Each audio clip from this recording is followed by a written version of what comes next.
Sinabayan ang protesta kontra sa pork barrel ang paggunita sa Araw ng Kalayaan. Ang panawagan ng isang grupo, panagutin ang lahat ng sangkot anuman ang kanilang kulay politika. Mula sa Bonifacio Shrine sa Maynila, nakatutok live si John Consulta. John, ano nang nangyayari dyan ngayon? Mel, nagbistulang ang piyesta itong sitwasyon ng pagkasama-sama ng mga grupong kontra sa pork barrel. At kanilang sama-sama panawagan nga ngayong Araw ng Kalayaan, parusahan ang lahat ng mga sumausaw at nakinabang sa pork barrel scam. Lahat ng korokot, dito lang lahat!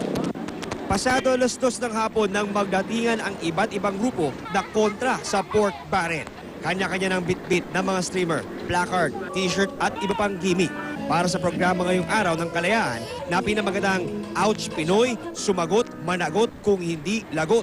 Agaw pansin si Juana Change na nakapilipinya ng may dekorasyong baboy habang hila ang isang bahay na sumisimbolo raw ng bansa na sinira na ng pork barrel.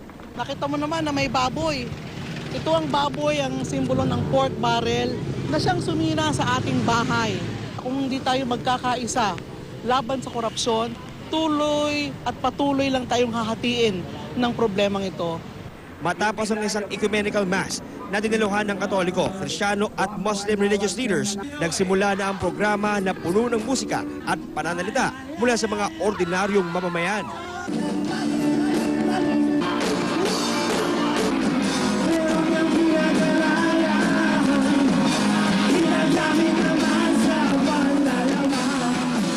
Sa gitna ng programa, dumaan ang malaking grupo ng mga militante na patungo sa hiwalay na programa sa liwasang Bonifacio.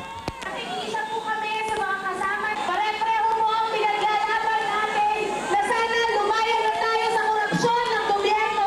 Sa kabila ng kanilang pagkakaiba, iginit ang mga anti-pork barrel group na kaisa sila sa pinaglalaban ng mga militanteng grupo para maalis ang korupsyon sa bayan, bagay na nauwi sa palakpakan ng dalawang grupo. Ayon sa nakapagsalita ng Scrap Pork Network, mahalagang managot ang lahat ng mga sangkot sa pork barrel scam at hindi lamang ang mga di kaalyado ng administrasyon.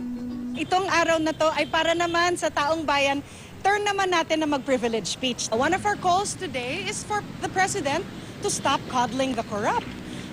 Bakit walang investigation man lang ng allies? Dapat walang kinikilingan.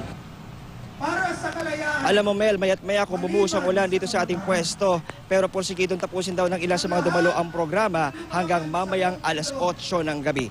Yan mo nang latest mula pa dito sa Bonifacio Shrine. Balik sa iyo Mel. Maraming salamat sa iyo, John Consulta.